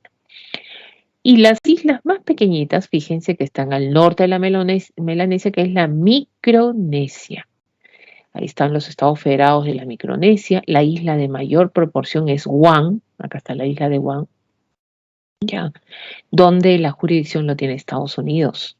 La dependencia lo tiene Estados Unidos acá, ya, las islas de Marshall, ¿ya? Nauru, por ejemplo, ¿no? Palau, ¿ya? Encontramos en la Micronesia. Acá está Nauru. ¿no? En este sector. Ahora, tenemos la Polinesia, dicen que es esta zona, pues, de todo el Pacífico, ¿no? Ahí está Kiribati, Tuvalu, tenemos Samoa, tenemos Tonga, tenemos Hawái, las Islas de Pascua. Estas Islas de Pascua que bueno, profesora, ¿esto no tiene la dependencia de Chile? Sí, y Chile está presente en la Polinesia, imagínense, ¿no? Entonces encontramos estas regiones establecidas en Oceanía, ¿ya? No olvidemos esto. Bueno, los países, de acuerdo a las regiones, ¿no? Bueno, destaca Australia, está con su capital Canberra, y Nueva Zelanda, Wellington, ¿ya? Y Papúa Nueva Guinea, Port Moresby, que esto ya es la Melanesia, ¿ya? La Micronesia, Palau, Koror, por ejemplo, las Islas Marshall, Majuro, ¿no? Nauru, tenemos a Yarén, ¿no? La Polinesia, Samoa, Apia, Tonga, tenemos Nuku'ala Lofa, por ejemplo, en esta ciudad, sobre todo polinésica. Ahora, en el aspecto físico, ya, fíjense que donde vamos a distinguir más aspectos físicos son estas tres islas. Miren esto, ¿no? Nueva Zelanda, Papúa Nueva Guinea y Australia. ¿Ya? Entonces son los que más se va a distinguir relieve. Entonces, ¿hay cordilleras? Sí. Hay una elevación, una de las más importantes, sobre todo miren cuánto tiene, 4.884. El Huascarán tiene 6.700, entonces es mucho más alto, ¿no? Pero Punkat o Jaya, ¿ya? Está ubicado, fíjense, para el sector de Indonesia, ¿no? O sea, es la elevación más importante de Oceanía, pero la jurisdicción la tiene Indonesia, ¿no? Miren qué contrariedad. Pero bueno, pasa esto, ¿ya? Entonces se ubica en el sector indonesio, en la isla de Nueva Guinea. Esta es Punkat Kaya. Ahora, ¿qué otra elevación tenemos acá? Miren, todo esto es la cordillera divisoria. Esto está en Australia, ¿ya? Tenemos los Andes neozelandeses, pero hay algo que uno se ve y distingue en Australia, por ejemplo, es que no hay muchos ríos. A las justas se tiene ahí uno de los más importantes, sobre todo de extensión también, que es el Darling y el Murray. Ahora, la mayoría de los ríos jóvenes nace de las zonas glaciares, de nieve, pluvial, de origen pluvial, por ejemplo. Entonces, en el caso de nosotros vimos, ¿no? Tenemos cordillera. Entonces, cuando más alta la cordillera, ¿qué va a generar? Hielo, frío por las bajas temperaturas, ¿no? Nieve, ¿no? Y esto se descongela, finalmente va a las zonas bajas y forma este nuevo ecosistema, un sistema fluvial, nacen los ríos, ¿no? Y ahí tenemos un sinfín de ríos con este origen, por ejemplo, en toda la zona de la cordillera de los Andes. Pero miren, acá, jóvenes, estos Andes la cordillera, perdón, divisoria en Australia no es muy alta. Entonces es por eso que no se distingue mucha naciente de ríos con este origen de repente, ¿no? Y es pequeña y limitada. Limita, eso sí, la presencia de grandes ríos. Y sí hay desiertos también en Australia. El desierto de Victoria, que está en la zona central, ¿ya? El desierto de Arena, ¿no? El desierto de Simpson, por ejemplo, que están bordeando toda la zona central, sobre todo australiana. Y la meseta de Kimberley, ¿no? En este caso, en la zona norte también, ¿ya? Vamos a encontrar y distinguir ahí. Muy bien, no olvidemos los ríos Murray y Darling son los más importantes, sobre todo el sistema australiano. Vamos a la población y calidad de vida, ¿ya? La población absoluta es de 40 millones, no es poco. La densidad 5, nada más, en todo el continente, habitantes por kilómetro cuadrado. La mayor densidad lo tiene Nauru con 524 y la menor densidad Australia con 3 habitantes por kilómetro cuadrado, ¿no? Los más poblados, miren dónde están, justamente en estas tres islas, ¿no? Y ahí existe el mayor número de población de todo el continente, ¿no? El 91% de la población está en Australia, Papúa Nueva Guinea y Nueva Zelanda, que son los países más poblados de Oceanía, ¿ya? Australia, Papúa Nueva Guinea y Nueva Zelanda. La población australiana, chicos, esta es la población de Papúa Nueva Guinea. Estos son los melanesios, ¿ya? Estos melanesios tienen una característica importante. ¿no? En sus rasgos, sobre todo biológicos. El color de la piel, por ejemplo, no son oscuritos, por eso son negritos, sí. Tienen cabello rubio, ojos azules, por ejemplo, ¿no? Y tienen esta genética y se distinguen, sobre todo en esta zona melanésica. Ahí está la danza, esto es de Australia, Nueva Zelanda, perdón. Tenemos esta danza haka, ya conocida como, bueno, la etnia haka. La danza se conoce como maori, ya tenemos ahí en Nueva Zelanda, ¿no? Que son referencias culturales que se manifiestan en este sector, sobre todo, ¿no? En Nueva Zelanda. Ahora, indicadores poblacionales, población urbana 75%, principales ciudades urbanas, ahí está Australia, Sydney, por ejemplo, Wellington, ya, vamos a distinguir acá. IDH, muy alto, obvio que lo tienen estos tres países, el caso de Australia, Nueva Zelanda, y tenemos Palaos también, ya. Tenemos el IDH medio, ¿no? Vanuatu, Isla Salomón, que esto está, por ejemplo, en la zona de la Melanesia, y bajo, que lo tiene Papúa Nueva Guinea con 0,5, ¿no? ¿Te acuerdas con África? Era 0,3, ¿no? Y era bajo. Acá es bajo, pero con Papúa Nueva Guinea que llega a 5, ¿no? Ahora, la mayoría de los países registran entre un IDH medio y alto, sobre todo, ¿no? La agricultura y ganadería, una actividad principal, sobre todo en Australia, Nueva Zelanda, ¿no? Donde se cultiva cebada, avena, maíz, arroz, papas, en general. En Nueva Zelanda, el sector agropecuario es similar al australiano. Y la parte del resto que hacen las demás islas, ¿no? Desarrollan una agricultura familiar, o sea, para el autoconsumo, ¿no? De los grupos. Es como decir que tienes tus huertitas y hay siembras para tu consumo, ¿no? Esa es la agricultura familiar, caña de azúcar, cacao, café, frutas, especies. Y la mayoría de algunas de estas islas también vive y desarrolla lo que es el turismo, ¿ya? Miren las praderas de Nueva Zelanda, tienes ahí los viñedos de Australia, ¿no? Y en el caso de minería de hidrocarburos, Australia es importante la extracción de hierro, primer ¿no? Productor de hierro en el mundo, oro, plata, diamantes, estaño, ya, zinc, carbón, destacan los depósitos también de petróleo en Nueva Guinea y Australia, ¿no? La mina de hierro en Australia, miren la gran proporción de mina, es una gran extensión, y los depósitos de petróleo en Australia, ¿ya? Y tenemos la forestal, acá Australia, Papúa Nueva Guinea, se desarrolla en las Islas Salomón también, ¿ya? Importantes hectáreas de bosques naturales. Y también tenemos en la zona de Nueva Zelanda, ¿no? Donde hay la replantación de árboles también que se está dando acá. La industria, solo hay desarrollo industrial en Australia, ¿no? Y en menor medida en Nueva Zelanda. Entonces, el que se lleva el rubro industrial es Australia, no olvidemos esto. Destaca la siderúrgica, ¿no? Claro, ¿por qué? Porque productor de hierro, obvio que desarrollas la parte siderúrgica, está produciendo acero, ¿no? Química de fertilizantes y la petroquímica, ¿no? Australia es el primer productor y exportador de lana de ovino. El día que te vayas a Australia, tú vas a ver que la mayoría de la población utiliza lana de ovino y lo exporta también al mundo, una de las lanas de ovino más finas en el mundo, ¿ya? O sea, la produce de gran calidad, sobre todo Australia, ¿no? En este sector. Muy bien, chicos, hasta acá sería la parte de continentes. Estamos terminando ya. Dando el final de todo, vamos a dar las claves en esta parte, ¿ya? Vamos a ver, por ejemplo, profesora, ¿esto qué es en el punto A? Mira, esto es un canal de agua que conecta el Mediterráneo con el Océano Atlántico y conecta dos sistemas continentales. Esto se conoce como un estrecho, ¿ya? Esto es un estrecho. ¿Tiene un nombre? Sí, el estrecho de Gibraltar, ¿ya? Entonces ahí dice, es un estrecho ubicado entre Túnez y España.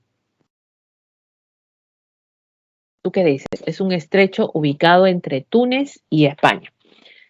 Bueno, acá no necesariamente está, pues en este caso, pues Túnez. Túnez está mucho más al oriente, ¿no? Entonces no corresponde, ¿ya? Entonces está entre ¿qué? El estrecho de Gibraltar, entre España y Marruecos. Esto es falso. Falso. Ahora, el mar Mediterráneo, todo esto, este mar Mediterráneo que tú ves ahí, ¿ya? Fíjense, acá, todo, está rodeado por dos continentes. A ver, vamos a ver. Europa, ¿ya? África, no, pues falta, ¿no? ¿No? Medio Oriente, Asia, no, son tres. Por lo tanto, es falso, ¿ya? Vamos a la tercera. B. Mira dónde está ubicado B. Profesora, es el Istmo de Suez. Ajá. B. Se ubica en el sector suroriental del Mediterráneo. Ah, en este caso, ya, tenemos que eso es correcto, ¿ya? Se está señalando qué cosa, el Istmo de Suez, ¿ya? El Istmo de Suez, que separa pues la zona del Mediterráneo con el Mar Rojo, ¿ya? Y tenemos, a ver, 4. Egipto es uno de los países que pertenece a su cuenca. Claro, este es el Mediterráneo.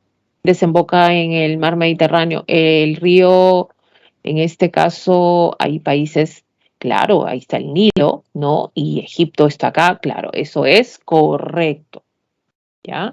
Correcto. Muy bien, tenemos ahí quienes pertenecen finalmente a la cuenca del Mediterráneo. Está Argelia, ¿no? Está Marruecos, ¿no? Está Libia, está Túnez, ¿no? Está Egipto, ¿no? Que tienen cerca lo que es el borde del Mediterráneo, ¿ya? Entonces, clave, chicos, de la primera pregunta, la clave B de bueno, ¿ya? La clave B de bueno. Y seguimos acá, ya tenemos la relación, ya vamos a poner, por ejemplo, Cáucaso, ¿no? Te mencioné el Cáucaso, posee o el punto más alto del continente. El Elbrus se encuentra en el Cáucaso. Muy bien. Tenemos acá, por ejemplo, ¿no? Montes Urales. A ver, ¿qué hacen los Montes Urales? Los Montes Urales, acá, ¿no? A, recorre el territorio ruso de norte a sur. ¿Ya? Pirineos. Ah, profesora, esto es en la frontera de Francia y España. Muy bien, ¿ahí hay o no hay? Entonces acá está, frontera natural entre Francia y España. ¿Ya? Alpes. Ajá. Bueno, de ahí se genera la naciente de los ríos, ¿no? Que están desembocando en el sector del Atlántico, los ríos como el Rin. Entonces acá tenemos la clave, sobre todo del 2, la clave A, ¿ya? La clave A. A ver, seguimos acá. Vamos a la tercera pregunta. Tenemos, por ejemplo, Europa es el continente homogéneamente más industrializado, desarrollando grandes proyectos industriales y empresas productivos. Dicho desarrollo ha sido posible al poseer grandes reservas energéticas de hidrocarburos, que se concentra principalmente ¿dónde? ¿Dónde hay reservas energéticas de hidrocarburos? ¿No? El sector oriental, Rusia, por ejemplo, ¿no? Está dentro de esa categoría, ¿no? El sector oriental está presencia de petróleo, lo que era antes la Unión Soviética, ¿no? Que era Ucrania, Rusia, ¿no? Donde concentra el mayor, en este caso, la mayor producción, ¿no? O reservas energéticas. La clave 3, clave B, sector oriental del continente europeo, ¿ya? Y por último, vamos ahí al ejercicio 4, hay que relacionar Australasia, Melanesia, Polinesia y Micronesia. Australasia, a ver, tenemos acá, ya, Australasia, ¿dónde nos vamos? Tenemos en este caso 1B, destaca la producción del ganado ovino. ¿Quién? Australasia, Australia, no, ganado ovino, producción de lana, acuérdate. Melanesia, ya, tenemos ahí la Melanesia, tiene los países que presentan IDH bajo, ¿no? En este caso. Papúa Nueva Guinea, ¿no? En este sector, ¿ya? Polinesia, tenemos ahí la Polinesia 3, a donde nos vamos, dentro de la cual se ubica la isla de Rapa Nui, ¿no? Y último, Micronesia, acá está pues la fosa más profunda del mundo, que es las fosas Marianas, ¿ya? 4D de dedo, ¿ya? Vamos a encontrar acá 4D de dedo. Muy bien, chicos, hasta acá sería la parte de las respuestas de la semana 18 de geografía. Vamos a pasar, ya, vamos a pasar muy bien ahí dándome las claves también, jóvenes, eso es bueno para ustedes, eso quiere decir que estamos pues respondiendo de acuerdo en este caso, pues, a lo que estamos presentando, ¿ya? Ahí tienen las claves ya finales. Ahora sí, chicos, apúntenlo o si no, voy a dejar de presentar para pasar a la parte de educación cívica, que también es importante, porque es la última parte también. Ya, muchas gracias, Ariana, te pasaste. Gracias, gracias. A la parte de desastres, algunos confunden la parte también de este tema de educación cívica. Vamos a ver.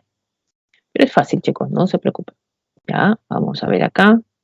Subimos material, se acaba el ciclo. Chicos, por favor, díganme si estoy compartiendo material, porfa. Por favor. Ya, vamos a ver acá. Estamos compartiendo, nos compartimos. No, profesora, sí, profesora. A ver, quiero su respuesta. Muy bien. Gracias, Andrea, André. Hoy, ahí, André. Vamos, Sistema Nacional de Gestión de Riesgos e Instituciones Nacionales de Defensa Civil, Fuerzas Armadas, Policía Nacional del Perú, su rol en la ciudad, la seguridad nacional y ciudadanía. ¿Ya? Miren, jóvenes, antiguamente, bueno, partamos de algo primero, ¿ya? Partamos de algo, por eso era que antes, en cuestión de sistema de organización, en el caso de desastres en el Perú, solo existía un organismo, ¿ya? Que es el INDECI, ¿no? Y bueno, y se abarcaba todo. Ahora esto cambió, ¿ya?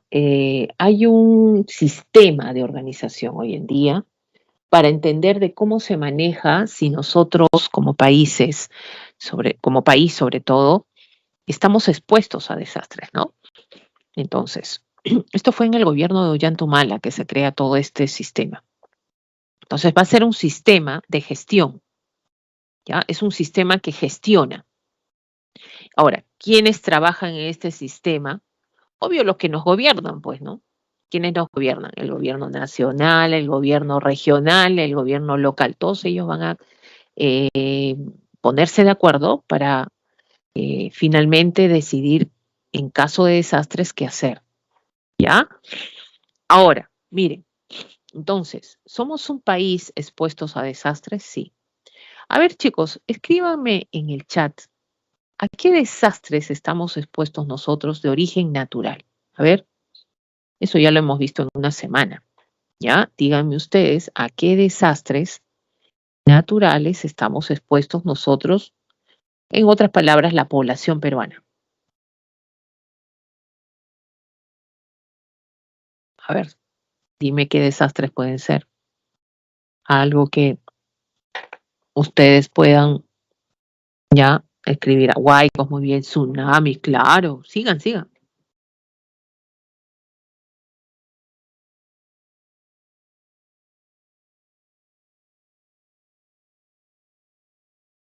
Terremotos, muy bien. Hay algo más, ¿ah? Falta. De esos tres de origen natural, ¿te acuerdas? Climáticos, los climáticos. Fenómeno del niño, André, muy bien. Todo, sigan. Ahora, el fenómeno del niño genera lluvias, ¿verdad? Y las lluvias que generan, que los ríos tengan, ¿qué cosa? Lo que le pasó alguna vez al Rímac, ¿no? ¿Qué se genera? Mayor crecida, muy bien, André, y eso genera las inundaciones. Ustedes saben que las inundaciones es el desastre que más acontece en el Perú. O sea, tenemos que estar preparados para eso. ¿Ya? Entonces, miren, gracias chicos. Como estamos expuestos a desastres naturales, entonces, y en todo sentido también hay desastres que provoca la actividad humana, ojo. Miren, tenemos el SINAGER, ¿ya? Entonces, acuérdate de esto, SINAGER, Sistema Nacional de Gestión de Riesgo de Desastres. Por eso es un sistema. Mira, ¿cuál es la finalidad del SINAGER? Quiero que veas esto. Identificar y reducir riesgos asociados a peligros o minimizar sus efectos, así como evitar la generación de nuevos riesgos, preparación y atención en situaciones de desastre. Pues no entendí. ¿Cómo que no? O sea, miren, ya, vamos a ver. Imagínense ustedes que estamos en la casa. Identifiquen zonas de riesgo en su casa. A ver, ¿qué zonas serán de riesgo en tu casa, no? El hecho que tengas una escalera ya es un riesgo, ¿ya? El hecho que tú tengas una escalera ya es un riesgo. Incluso es más riesgo si esa escalera no tiene baranda, ¿no? Ahora, es más riesgo cuando tú ya finalizando el último escalón de la escalera pones una maceta, una planta. Entonces acrecientas el riesgo. Ahora, como ya sabes que es una zona de riesgo, la escalera, ¿qué vas a hacer? Vas a minimizar el riesgo.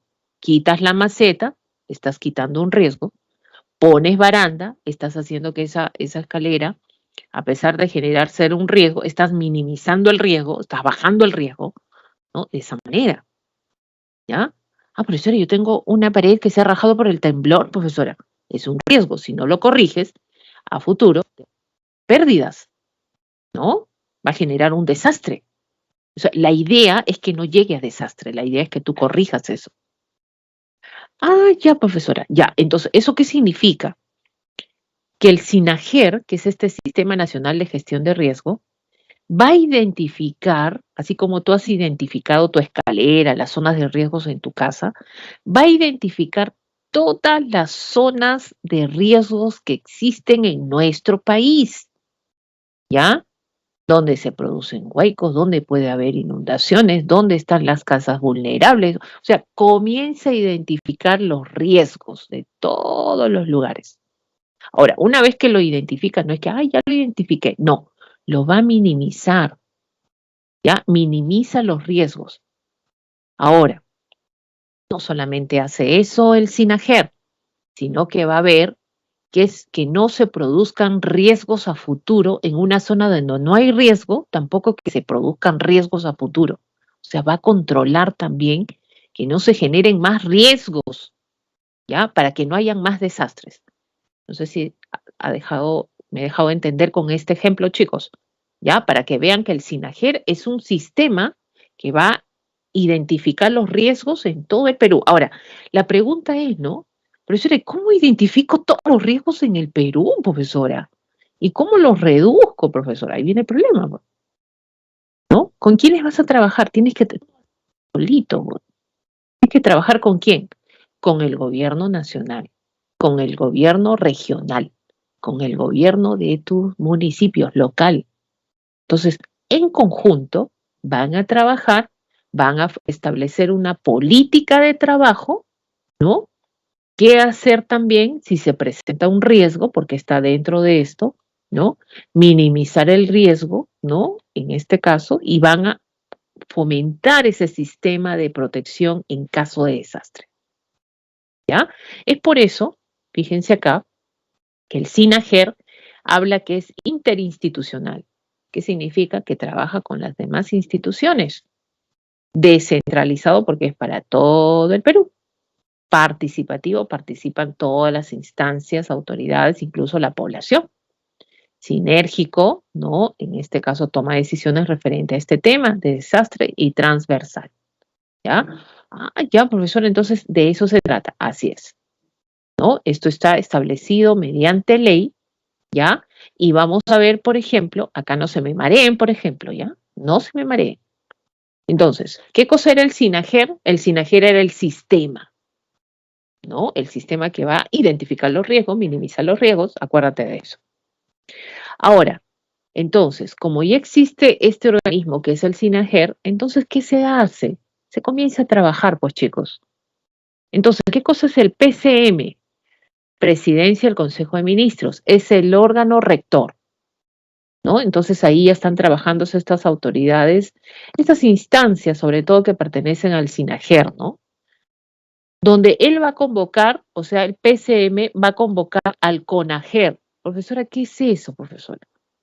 Es el Consejo Nacional de Gestión de Riesgo de Desastre. Es como que yo, imagínense, que yo soy la presidenta del Consejo de Ministros.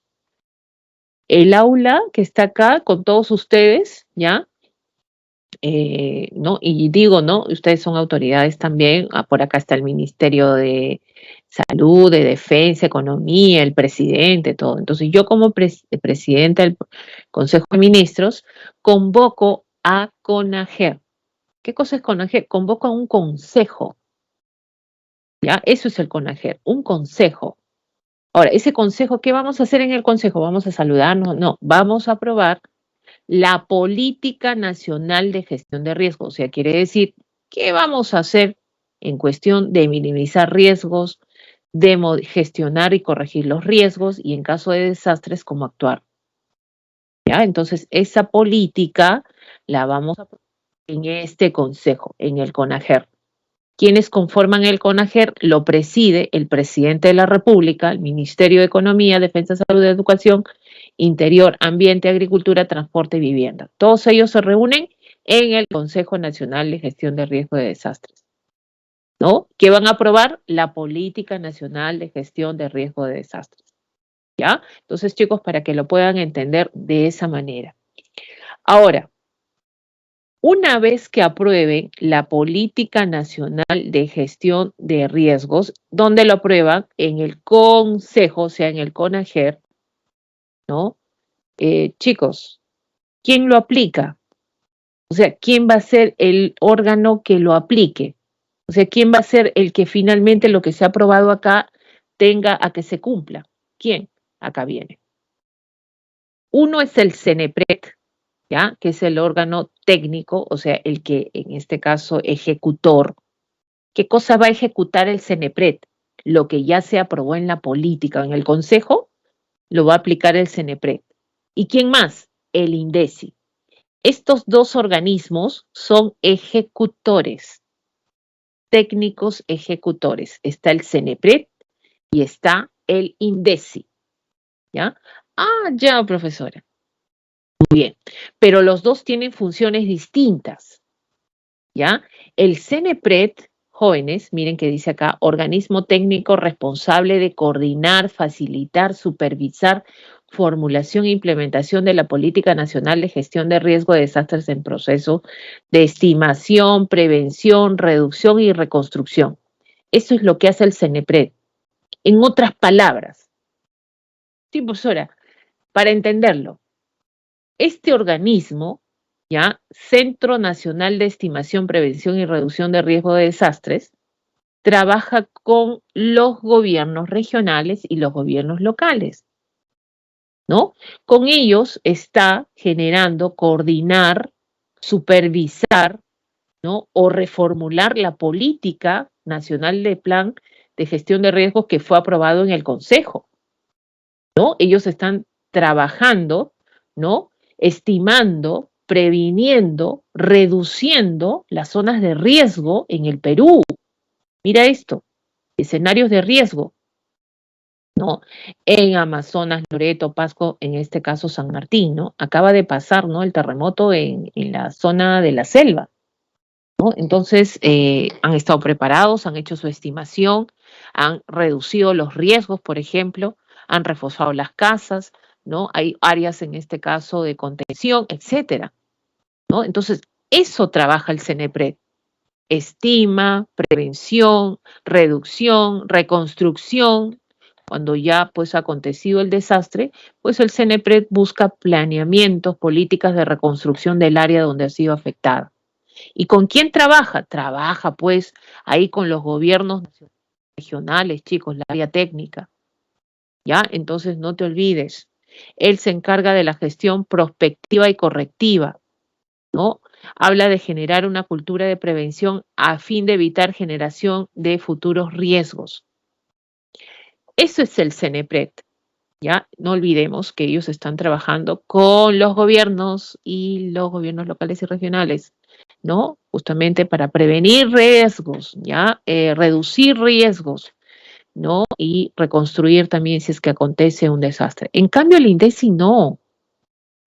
El INDECI también es un organismo técnico responsable, ¿no? Que también está apoyado por los gobiernos regionales, locales, claro que sí, pero el INDECI tiene otra formulación.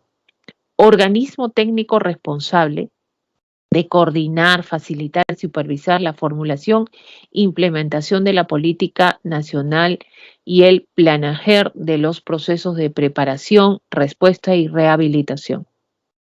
Entonces, el INDECI te dice y trabaja más directamente contigo.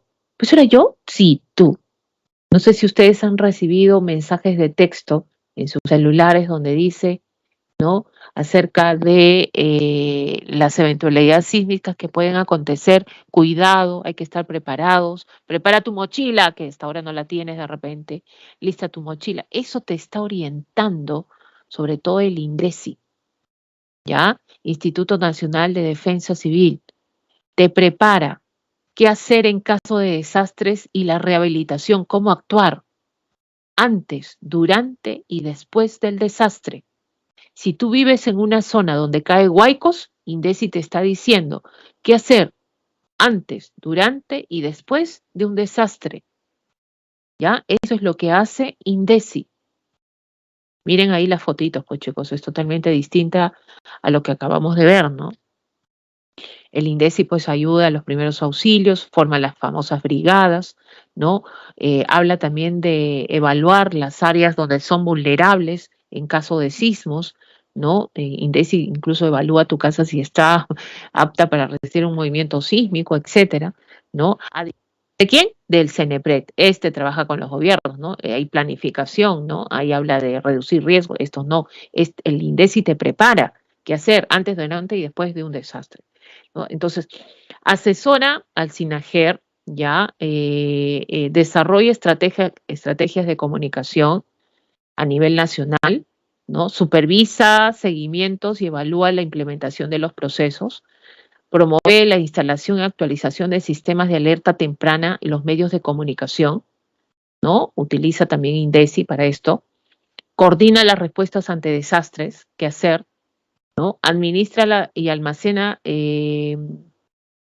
los almacenes nacionales de defensa civil para la atención oportuna de emergencias, carpas, por ejemplo, que necesita la población, ¿ya?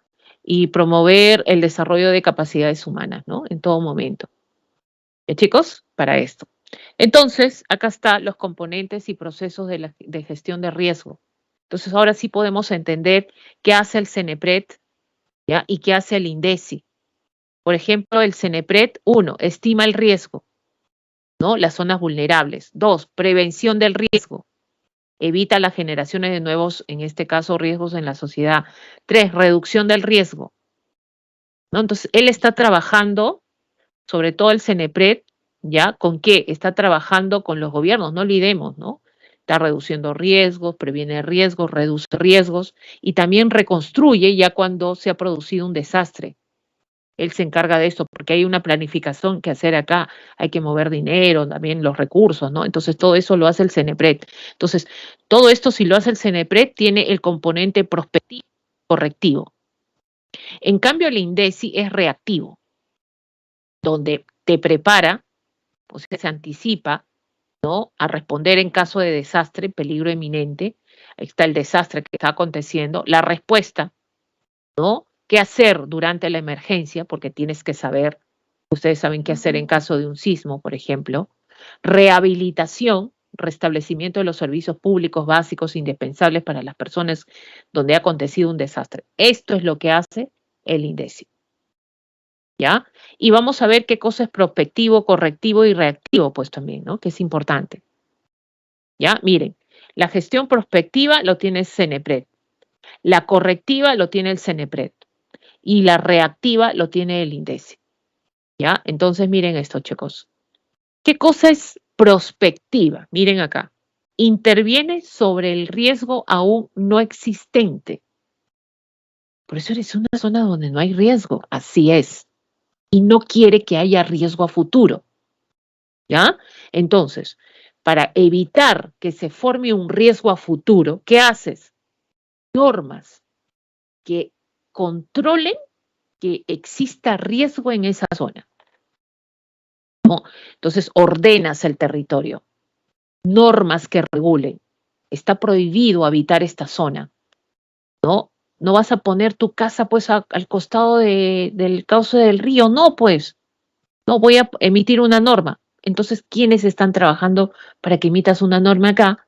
Las municipalidades, los gobiernos regionales. Entonces, ahí interviene el CENEPRED, dice, no, por favor, que las casas no se habiten en esta zona, es una zona de alto riesgo, ¿no? Y por lo tanto regulamos, ¿no?, que estas edificaciones no se establezcan en esta zona. Entonces va a estar libre. Entonces, ¿qué estás haciendo? Estás anticipando que a futuro no exista riesgo, ¿ya? Entonces, ¿eso qué es? Prospectiva. O sea, el riesgo no hay y tampoco quieres que haya futuro, ¿ya? Ahora, correctiva, también lo hace el CENEPRED. Profesor, ¿eso qué significa? Mira, su nombre lo dice. Corrige, pues. Corrige el riesgo. El primero es prospectiva cuando no había riesgo, pero no quiere que haya riesgo tampoco a futuro. La correctiva es que va a corregir el riesgo existente, o sea, ya hay riesgo. Uy, mira cuánto riesgo acá, hay que corregir eso. Acciones que planifican y realizan para corregir el riesgo existente. O sea, el riesgo existe, hay que corregirlo, ¿no? Entonces, ¿cómo corriges? Mire, reubicación de las comunidades en riesgo. Esta gente que se ha ido a vivir en una zona de desfiladeros rocosos, esta gente que tiene las casas recientemente edificadas en los cauces de los huaicos, ¿no? Entonces, en estas zonas donde se van a activar los huaicos en época de lluvia, hay que reubicar a la persona. En caso de desastres, reubicar. Entonces, ya se ha generado que existe, o sea, no ha pasado el desastre, pero hay un riesgo ahí. ¿Qué hacen? Hay que reubicar a las comunidades. Entonces, estás corrigiendo el riesgo, ¿ya? Reforzamiento de construcciones, por ejemplo, ¿no? Hoy hay que poner, pues, ahí, ¿no? Paredes colindantes al cauce del río, ¿para qué? Para que finalmente no se desborde el río. Entonces, corrigiendo el riesgo, ¿ya? Las estructuras vulnerables que existen. Profesora, yo voy a poner ahora reforzar mi casita con una columna para que no se caiga mi casita. Profesora, ¿ya? ¿Qué estás haciendo? Estás corrigiendo el riesgo. Eso es correctiva, ¿ya? Eso hace el CENEPRED. Entonces ahí, fíjense, ustedes saben que la Costa Verde pues es una zona altamente riesgosa, ¿no? Vulnerable ya por ahí, alto riesgo donde caían pues deslizamiento de piedras y ¿qué han hecho? Han corregido el riesgo, ¿no? Y este corregimiento se da como han enmallado toda esa zona, ¿no? Para que las piedras finalmente no caigan y han generado pues heridas considerables, incluso pérdidas humanas por ahí, ¿no? Se escuchó. Ahora, eso es entonces prospectiva y correctiva. Profesora, ¿y la reactiva? Esto es INDECI, ¿ya? Entonces son medidas destinadas a enfrentar los desastres, ya sea en peligro inminente o materialización del riesgo. O sea, cuando el desastre interviene sobre el riesgo no reducido. O sea, cuando el desastre se da, chicos, ¿ya? Entonces ahí, ¿qué se hace? Preparas a la población, pues, ¿no? En caso de inundación, ¿qué hacer? Medidas que incrementen la resiliencia, sistemas de alerta temprana, preparación para la respuesta. En otras palabras, la reactiva, jóvenes, es cómo tú vas a reaccionar en el caso del desastre, ¿no? Cómo vas a las medidas que se ponen, qué vas a hacer en el caso del desastre, ¿no? Y finalmente, pues, jóvenes, la respuesta que tú debes, cómo debes actuar en caso. Chicos, lo que más hacemos es esto, ¿no? No tanto corregimos riesgo, prevenimos, ¿no? No, la reactiva es la que INDECI pues trabaja harto acá con nosotros, ¿no? Justamente y con los gobiernos locales también más y que llegue a la población, sobre todo la capacidad para actuar en caso de desastre, ¿ya? Muy bien, jóvenes, acá también está el Centro de Operaciones de Emergencia Nacional, que es el COEN. Este COEN trabaja con las regiones y los municipios, o sea, el COER es el Centro de Operaciones de Emergencia Regional y el Centro de Operaciones de Emergencia Local, que es el COEL, ¿no? Entonces, cuando se produce, por ejemplo, se ha producido el terremoto en la selva, entonces ellos, si se activa pues el sistema de operaciones de emergencia del COEN y está preguntando al gobierno regional, que es el COER, que emita la información de cómo ha sido este movimiento, este desastre, la estimación de heridos, de viviendas, pérdidas humanas si es que la hubo, ¿no? Y también este COER, cuando le llega esa información, pues el que trabaja en informar también es el COEL, ¿no? Esto está integrado, ¿no? Y finalmente el Centro de Operaciones de Emergencia Nacional está emitiendo ¿no?, el comunicado que qué es lo que ha pasado finalmente con este desastre en esta zona del Perú, ¿no? Entonces dice, es el órgano del SINAGER ¿no? Justamente informativo, el que da la información de qué peligros hay, ¿no? Monitorea, valida, proporciona información oficial sobre peligros, emergencias y desastres para la oportuna, en este caso, toma de decisiones, ¿no?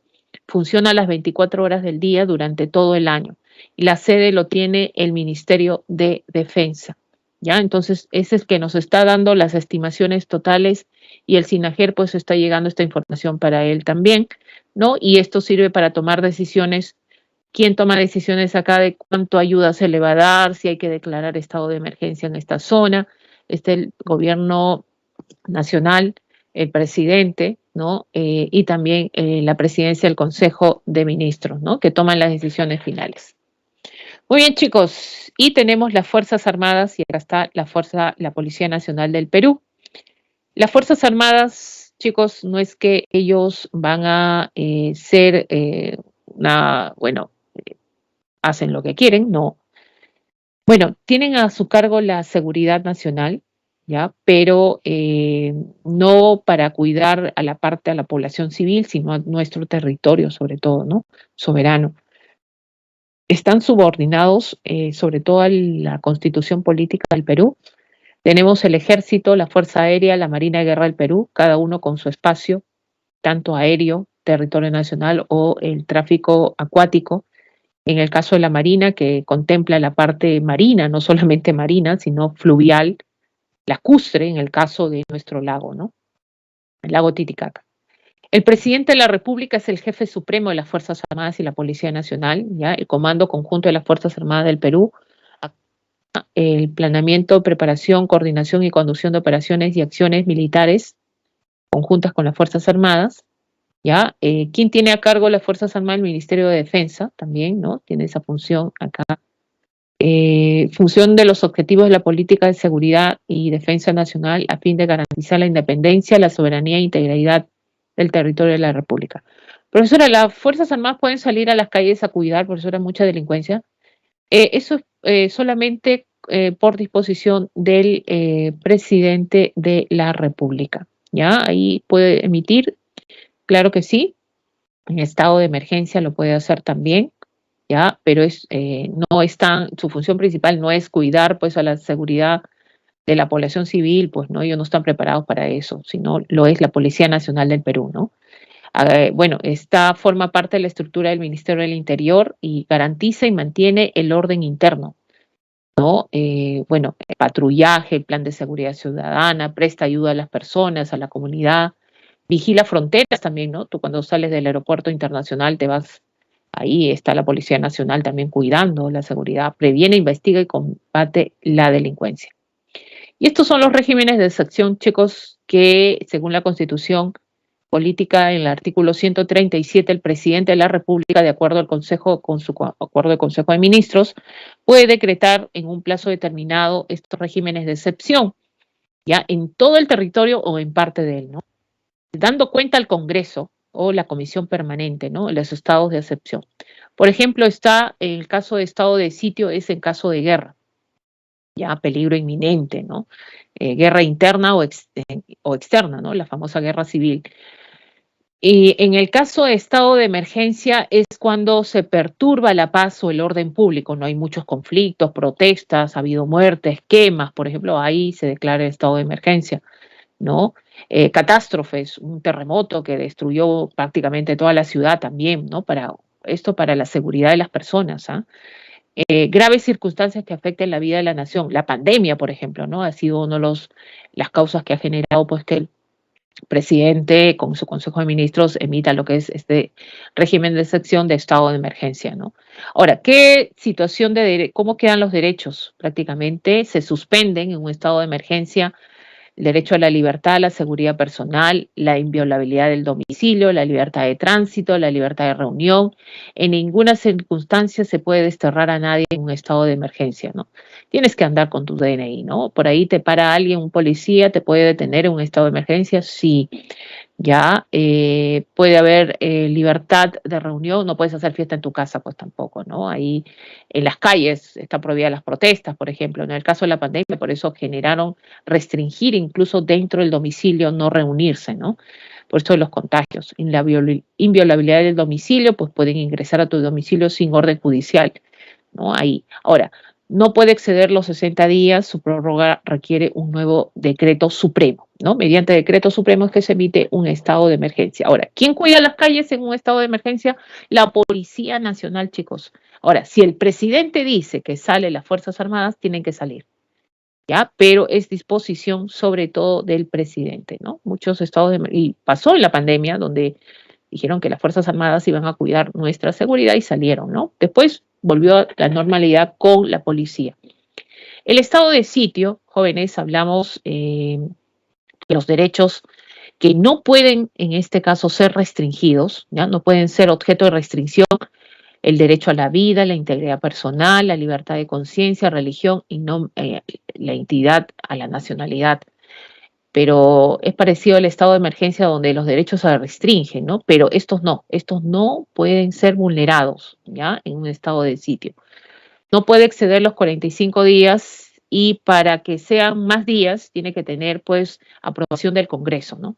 En un estado de sitio, cuando se emite un estado de sitio, el Ejecutivo adquiere gran poder, ¿no? Y el Congreso se reúne para vigilar la conducta del Ejecutivo, ¿no? En este caso.